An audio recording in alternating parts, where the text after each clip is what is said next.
Terunofuji has now confirmed he is in for January. "Who says I'm sitting it out?" he asked reporters with a smile yesterday, January 6th, after fighting his first bouts of the year at the much-awaited all-stables practice. Just as in December of last year, he called out Onosato because he favours the same grip as me and is therefore a comfortable fit, he explained. Teru finished with figures of 3 and 4 against a man in excellent shape. "Overall, it was pretty standard," the Yokozuna said. "If I just work on the little things like how I use my weight, I should be alright. Then I just need to recover my sumo sense. I can't say there are no effects from the diabetes right now, but the key thing is I've gotten back to a level where I can train with Ozeki, which is way better than 2 months ago."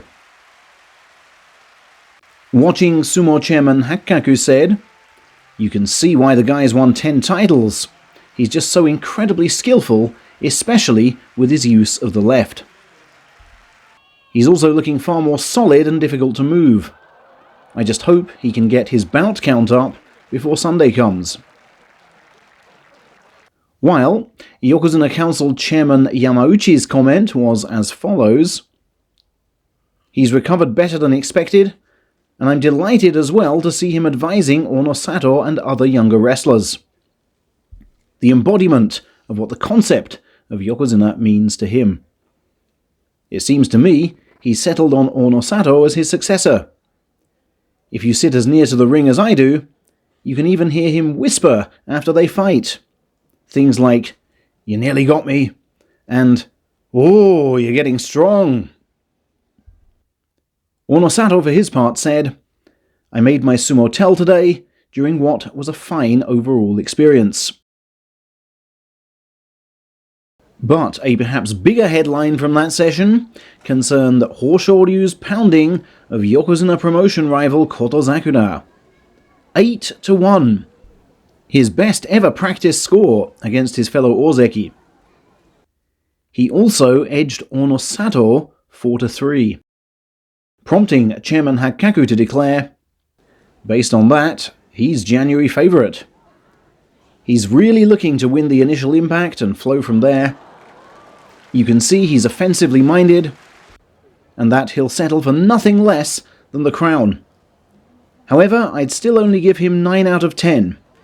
For full marks, I'd love to have seen him come back on at the end and challenge Kotozakura to 10 more bouts to show us that mentality of wanting promotion at all costs."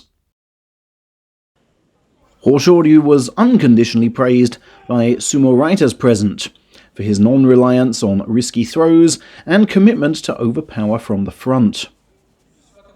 "Training felt good today," he said. "And I did want to do more bouts, in fact. It's time to banish the bitter memories of November, but rather than obsess over the title, I'll be focused on style and a true Hoshoryu brand of sumo." Kotozakura, reflecting on a total score of 3 and 10, said, "I've still got some work to do. There were mistakes today which I need to cut out, but also some strong stuff to build upon. I can't rest on my laurels with just the one trophy. I've got to properly continue this run."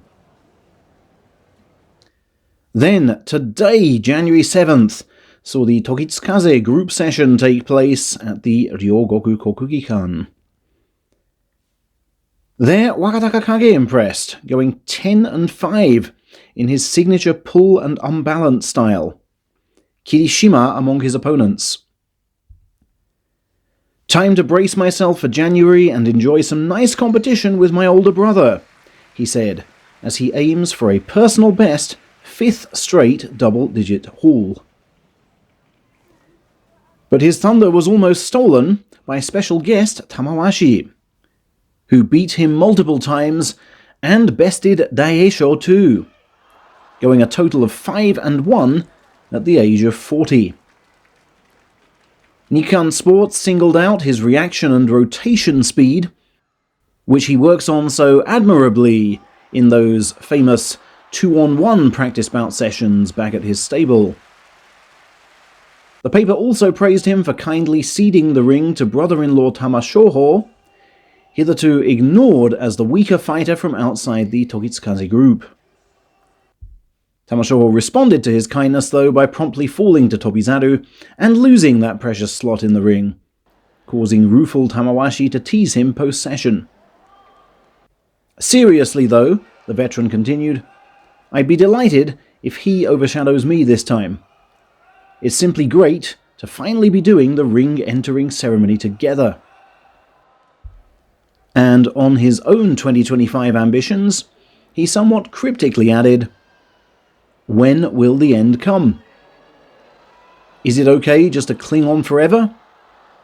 I don't know whether it's good or bad to always come across as frantic or desperate, particularly when there are younger guys queuing up to take my place. But one thing's for certain, I have no intention to quit just yet. Meanwhile, Onosato took himself to Sanogatake stable for a second showdown in 2 days with Kotozakura, which saw him burst into an 8-2 lead. Sakura then rallied to capture the final 4, but still lost 6-8 overall.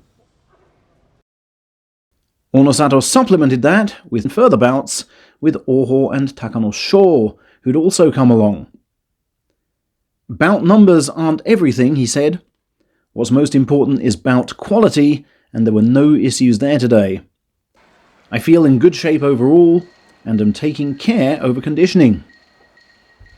I take that to be a reference to his sudden deterioration on the October tour last year.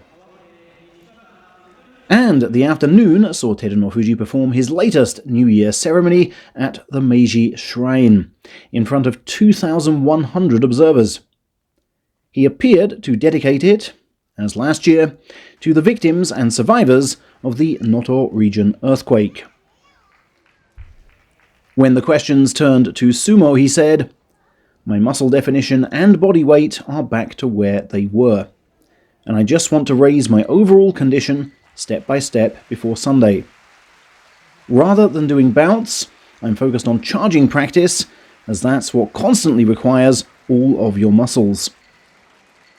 I start the new year with a fresh, clean slate. And that absolutely means he's in for the meet.